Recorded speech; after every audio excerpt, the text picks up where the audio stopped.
कल हमने present tense पढ़ा था। प्रेजेंट टेंस के अंदर आज हम डू डज का प्रयोग समझेंगे। ठीक है, डू डज क्या होता है? डू डज को वर्ब भी बोलते हैं, ठीक है, प्लस इनको हेल्पिंग वर्ब भी बोलते हैं। हेल्पिंग वर्ब, हेल्पिंग वर्ब का मतलब क्या होता है? सहायक क्रिया। सहायक क्रिया। डू डज क्या काम आते हैं? डू डज बेसिकली किसी भी सेंटेंस जो होता है, प्रेजेंट टेंस का जो सेंटेंस होता है, एक वाक्य होता है जिसमें एक सब्जेक्ट वर्ब ऑब्जेक्ट होता है, उसको प्रश्नवाचक बनाने में काम आता है और उसको नकारात्मक बनाने में काम आता है। जैसे मैं बोलता हूँ मैं स्कूल जाता हूँ, आई गो टू स्कूल। अब मैं बोलूँ मैं स्कूल नहीं जाता, I don't go to school. ठीक है, तो डू आई एम। तो आज हम पढ़ेंगे कि डू कब आता है, डज कब आता है। ठीक है, अब देखो जो डू है वो प्लूरल सब्जेक्ट के साथ आता है, यानी कि बहुवचन कर्ता। किसके साथ? बहुवचन कर्ता। बहुवचन कर्ता के साथ आता है डू। डज किसके साथ आता है? Singular subject. ठीक है, यानी कि एक वचन कर्ता, एक वचन कर्ता। ठीक है, बहुवचन कर्ता कौन कौन? जैसे you, we, I, name plus name. Name plus name का मतलब दो इंसान। ठीक है, दे, सिंगुलर जैसे ही, शी, इट और किसी का नाम, सिर्फ एक व्यक्ति। ठीक है, तो सिंगुलर सब्जेक्ट के साथ डज आता है, प्लूरल सब्जेक्ट के साथ क्या आता है? डू। देखो कैसे आता है।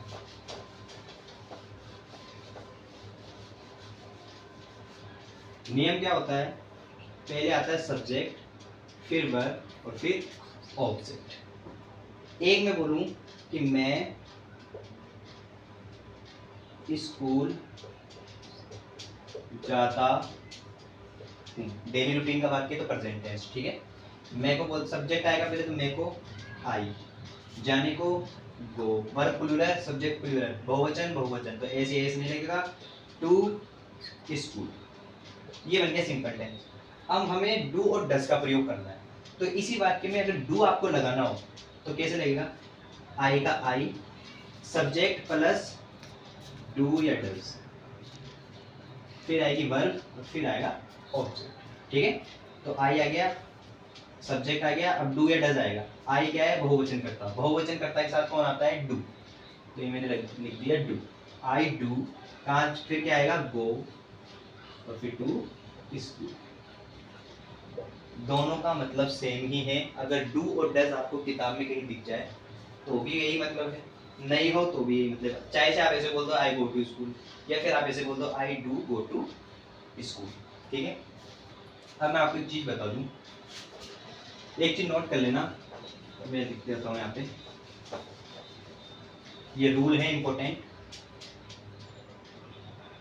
डू और डज के बाद वर्ब की फर्स्ट फॉर्म में एस या ईएस नहीं आता है। डू और डज के बाद अगर कोई वर्ब लिखनी हो तो उसमें एस या ईएस नहीं लगाते हैं, चाहे सब्जेक्ट सिंगुलर हो, और प्लूरल में तो वैसे ही नहीं लगाते। समझ गए?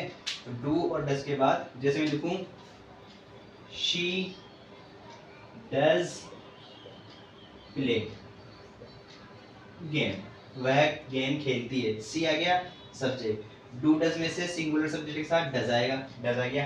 अब देखो प्ले में एस या एस नहीं लगाया क्योंकि डज आ गया पहले। ठीक है, तो डू और डज जब आ जाता है तो वर्ब में एस या एस लगाने की जरूरत नहीं होती। अब इसका नकारात्मक सेंटेंस समझते हैं कैसे। ये डू और डज बेसिकली नकारात्मक सेंटेंस बनाने में काम आते हैं, यानी कि नेगेटिव। जैसे मैं बोलूं वह स्कूल जाती है, सिंपल सिंपल एग्जांपल ले रहे हैं। वह को बोलते शी, कैसे? पहले सब्जेक्ट प्लस डू या does plus verb plus object, ऐसे आएगा। सब्जेक्ट आ गया, डू या डज, सी कौन है? एक वचन, तो डज आएगा, एक वचन के साथ डज आता है। ठीक है, तो does, she does go to school. आ गया समझ में? अब मैं बोलूं वह स्कूल, ऊपर आगे नहीं जाती है, वह स्कूल नहीं जाती है। अब देखो जब भी नकारात्मक वाक्य आ जाता है नेगेटिव, तो नेगेटिव वाक्य में नॉट आता है, सबको पता है नोट तो आएगा ही आएगा क्योंकि वाक्य नेगेटिव हो गया। अब नोट की एक शर्त है कि अकेला नहीं आता है, ये हमेशा किसी के ना किसी के साथ आता है। तो ये इस वाक्य में किसके साथ आएगा? डज के साथ, क्योंकि मैंने आपको बताया था डू और डज वर्ब भी है, डू और डज एक वर्ब भी है, और डू और डज हेल्पिंग वर्ब भी है। डू और डज एक वर्ब भी है, डू और डज एक हेल्पिंग वर्ब भी है। हेल्पिंग वर्ब का मतलब ये नोट की मदद भी करता है आने में वाक्य में, ठीक है? तो नोट किसके साथ आएगा? Helping verb. हेल्पिंग वर्ब कौन है? डू और डज। वह स्कूल नहीं जाती है, तो पहले आएगा शी, सब्जेक्ट आ गया, फिर आएगा डू और डज, तो आ गया सी के हिसाब से डज आ गया। अब नोट अकेला नहीं आता, डज आ गया, तो डज के तुरंत बाद नोट आ जाएगा, ये डू डज के साथ ही आता है, तो she does not go to school. S नहीं लगाएंगे क्योंकि डज आ गया, समझ गए? नकारात्मक वाक्य कैसे बनता है? पहले सब्जेक्ट, फिर डू या डज, फिर नॉट, फिर वर्ब और फिर ऑब्जेक्ट, ठीक है? Subject do does plus not plus verb फिर ऑब्जेक्ट। सब्जेक्ट आ गया, डज आ गया, नॉट भी आ गया, गो टू स्कूल आएगा, ठीक है? एक और एग्जांपल लेते हैं, थोड़ा समझ में नहीं आया होगा।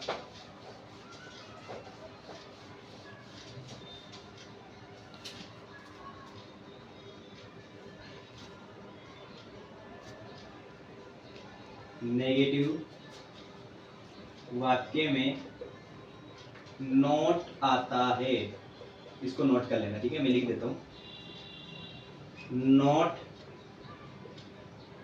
अकेला नहीं आता, नोट हेल्पिंग वर्ब के साथ आता है। नेगेटिव वाक्य में नोट आता है, कंपलसरी है। अकेला नहीं आता है नोट, किसके साथ आता है? हेल्पिंग वर्ब के साथ। हेल्पिंग वर्ब कौन कौन सी है प्रेजेंट टेंस में? डू और डज, ये दोनों हेल्पिंग वर्ब भी है, ये वर्ब भी है, हेल्पिंग वर्ब भी है, ठीक है? समझ गए? इसको नोट कर लेना आप, ठीक है? अब देखो वाक्य बनाने का नियम क्या है?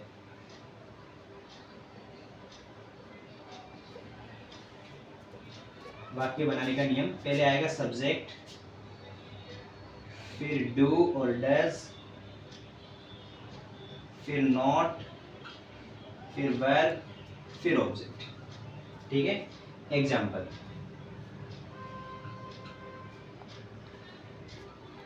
वह खाना नहीं खाता है, वह खाना नहीं खाता है, नकारात्मक वाक्य, नेगेटिव वाक्य, क्योंकि नहीं आ गया, ठीक है? तो वह को बोलेंगे ही, लड़का है।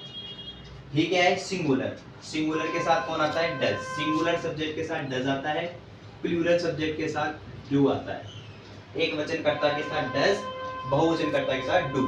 ही कौन है? एक वचन, तो डज आ जाएगा, ठीक है? तो डज, ही डज। अब देखो सब्जेक्ट आ गया, डू डज में से डज आ गया, अब कौन आएगा? नॉट। नॉट अकेला नहीं आता, तो डज के साथ आएगा, ये आ गया, ठीक है? ही डज नॉट, क्या नहीं करता? नहीं, खाना नहीं खाता। खाने को क्या कहते हैं? ईट। ईट की फर्स्ट फॉर्म आ गई, एस नहीं लगाएंगे क्योंकि डज आ गया, ठीक है? तो ही डज नॉट ईट, और खाने को क्या कहते हैं? फूड। वह खाना नहीं खाता है, ठीक है? एक और ले लेते हैं, वह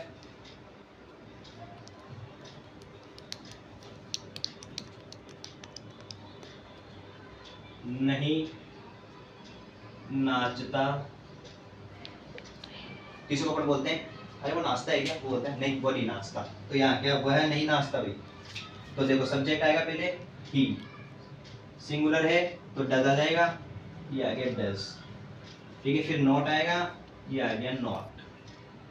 ही डज नॉट, क्या नहीं करता? नाचता नहीं, तो डांस, वह नाचता नहीं है, ठीक है?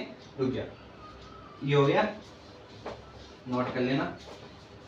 समझ में आ रहा होगा, नहीं आ रहा हो तो मैसेज कर देना, मैं समझा दूंगा भाई और अच्छे से, ठीक है। और देखो अपन ने नोट कैसे लिखा, डू नॉट और डज नॉट, ऐसे तो देखते थे अपन वाक्य में, जैसे भी लिखा था अपन ने, he does not go to school, ठीक है, ये तो लिखा था अपन कि वो स्कूल नहीं जाता। अब देखो ये जो डज नॉट है ना, इसको आप लोग ऐसे मत लिखो, ये 5वीं 6वीं क्लास के जो बच्चे लिखते हैं ना उनके लिए सही है। आप 10th बोर्ड की एग्जाम दोगे तो इस डज को ऐसे लिखा करो, DOESN, और ये नोट इस तरीके से, ये जो नोट है NOT, इसको ऐसे लिखा करो डू डज के साथ, ठीक है। तो इस वाक्य को अपन कैसे लिखेंगे, इधर लिख देता हूँ, she does not go to school, ठीक है। देखो अच्छा लग रहा है ना, एक ये देखो एक ये देखो, है ना। तो 10th क्लास के अगर आप एग्जाम दे रहे हो तो वाक्य इस तरीके से ही लिखना है आपको एग्जाम में, डज नॉट। डू नॉट अगर लिखना हो तो डू नॉट नहीं लिखेंगे, अपन क्या लिखेंगे, डोंट, ऐसे डोंट लिखेंगे, डू नॉट नहीं लिखेंगे, ठीक है, समझिए। तो ये है डू और डज की कहानी, ठीक है। अब देखो आज हम एक एग्जाम्पल और लेते हैं, तो मैं आपकी हेल्प के लिए वापस लिख देता हूँ, पहले सब्जेक्ट,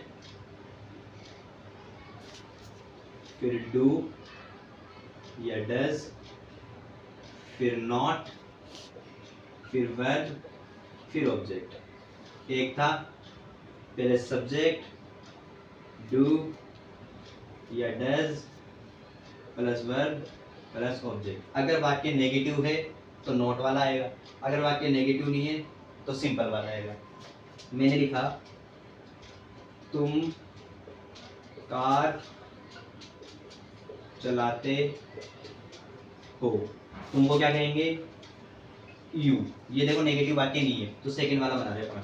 सब्जेक्ट आ गया, डू डज में से डू आएगा, क्यों, यू प्लूरल है तो ड्यू आएगा, क्योंकि डू प्लूरल सब्जेक्ट के साथ आता है, बहुवचन कर्ता के साथ डू आता है। तो यू डू चलाने क्या कहते हैं, ड्राइव, DRIV, ड्राइव कार, ठीक है। इसको आप ऐसे भी लिख सकते हो, यू ड्राइव कार, बात एक ही है। सिंपल टेंस में अगर वाक्य नेगेटिव नहीं है तो आप जैसे डू डज का प्रयोग कर सकते हो, आपकी इच्छा नहीं है तो आप नहीं भी करोगे तो भी आपके वाक्य सही है, ठीक है। अगर मैं बोलूं कि तुम कार नहीं चलाते हो, सोचो इसमें नहीं आ गया कि तुम कार नहीं चलाते हो, तो कैसे बनाएंगे, यू डोंट, ठीक है, क्योंकि सब्जेक्ट आ गया, नकारात्मक वाक्य तो सब्जेक्ट प्लस डू डज में से प्लूरल सब्जेक्ट है, बहुवचन कर्ता के साथ डू आ गया तो डू, फिर नोट आता है तो हमने नोट को इसके साथ ही लिख दिया, डू नोट नहीं लिखेंगे, डोंट लिखेंगे, ठीक है। तो सब्जेक्ट प्लस डू नोट आ गया, डोंट। अब आएगी वर्ब, क्या है वर्ब, चलाना, DRIV ड्राइव, और ऑब्जेक्ट क्या है, कार, तुम कार नहीं चलाते, ये हो गया वाक्य नेगेटिव। नेक्स्ट वीडियो में हम डू और डज से प्रेजेंट टेंस में प्रश्न बनाना सीखेंगे कि डू और डज की मदद से प्रश्न कैसे बनाते हैं। आज के लिए इतना ही, कुछ भी समझ में नहीं आए तो व्हाट्सएप पे मैसेज कर देना। धन्यवाद।